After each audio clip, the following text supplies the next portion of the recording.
The most profitable gym member isn't the person deadlifting at 6 a.m. It's not the person taking classes every day. It's not even the personal training client. It's often the member who stops showing up but keeps paying, because many gyms don't really sell workouts. They sell memberships, a product that runs on hope at the front end and automatic billing at the back end. And once you understand the math, you start seeing gyms less like a room full of equipment and more like a carefully designed subscription business. Today, we're not talking about how to get fit. We're talking about how the gym industry makes money, especially from the people who don't use it. Before we start, a quick note. This is educational storytelling, not financial advice. And specific policies vary by gym, by contract, and by location. Let's talk about the business model. Let's follow a completely normal person. We'll call him Alex. Alex isn't lazy. Alex isn't irresponsible. Alex is just human. It's January. Alex has a plan. He walks into a gym on a limited time offer. The staff is friendly. The lighting is perfect. The place smells clean. The music is energetic. And Alex signs up because it feels like buying a better future. But the moment he signs, something subtle happens. He gets the emotional reward before he earns the results. That's the first key to the gym business model. Not because gyms are evil, because psychology is predictable. A gym membership is a strange product. Most products deliver value immediately. You buy food, you buy a phone, you use it. You pay for a movie,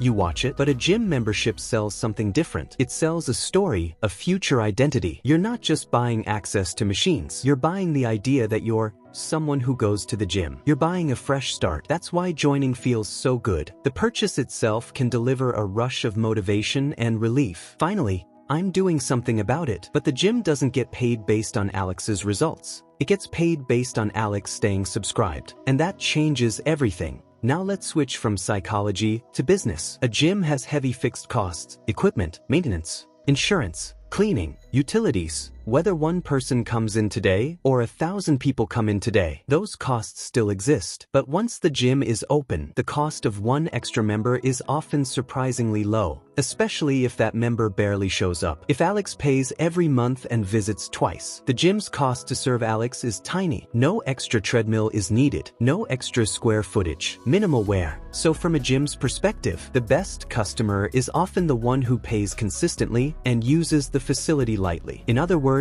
the no-show. In subscription economics, there's a term that explains this perfectly: breakage. Breakage is when customers pay for value they don't fully redeem. It shows up everywhere: gift cards that never get spent, coupons that expire, free trials that quietly become paid plans, and gym memberships that keep charging long after attendance stops. For many gyms, breakage isn't just a side effect. It's part of the engine, because if every single member showed up regularly, especially at peak hours, many gyms would feel overcrowded instantly. So gyms price and sell memberships based not on maximum capacity, but on expected behavior. Most people will not use it as much as they think they will. That gap between intention and behavior is where a lot of profit lives. Most gyms experience a predictable annual cycle. January, sign-ups explode. February, attendance starts to dip. March, a lot of people quietly disappear. That doesn't happen because people are bad. It happens because motivation is seasonal and life is busy.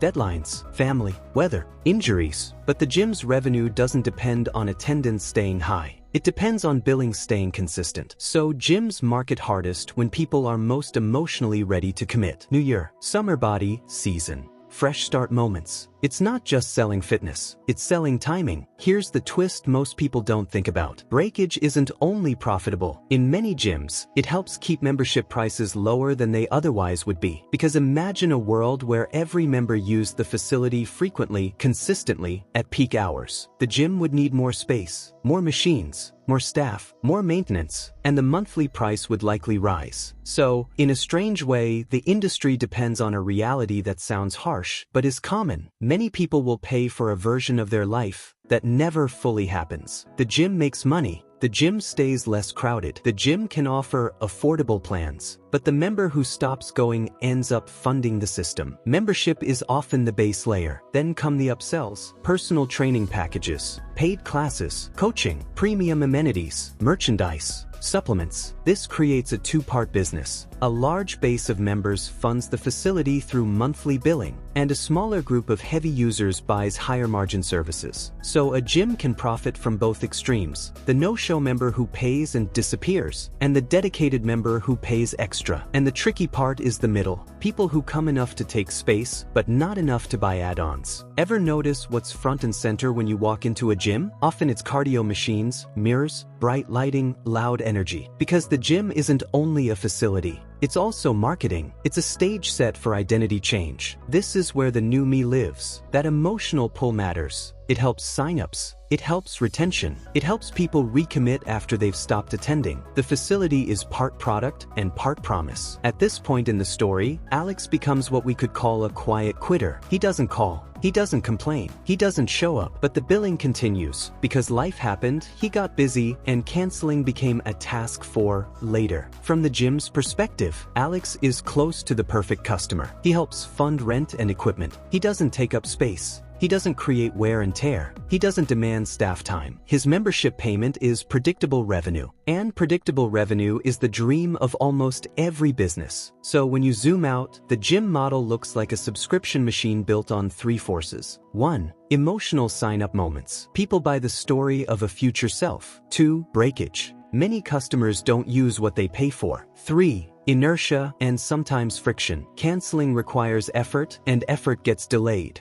Add in upsells, and you have a powerful system. Not every gym is the same, but the incentive structure is. So is this model wrong? It depends. Gyms provide real value for people who use them. Many genuinely help communities improve health. But the business can also profit from optimism, guilt, and delay. And that's the uncomfortable truth. A gym can win financially even when members fail personally. That's why understanding the model matters. Not to hate gyms, but to see the incentives clearly. This isn't a checklist, and it's not financial advice. It's just general awareness. Anytime you sign up for a recurring membership, gym, streaming, apps, subscription boxes, notice the patterns. Does it rely on you forgetting? Does it rely on guilt to keep you paying? Is canceling as easy as signing up? Are there fees or steps that make you delay leaving? Are you paying for future you more than present value? Because the subscription economy doesn't run on usage. It runs on human nature. So the next time you walk past a gym and see the parking lot half empty, remember, the business isn't powered by the crowded hours. It's powered by the silent members who don't come, but keep paying. Gyms don't just sell access to equipment. They sell a subscription to possibility. And possibility is one of the easiest things in the world to buy, and one of the hardest things in the world to consistently use. Question for you. Do you think gym cancellation should be required to be as easy as sign up? Yes or no? And if you've ever had a membership you stopped using, what finally made you cancel?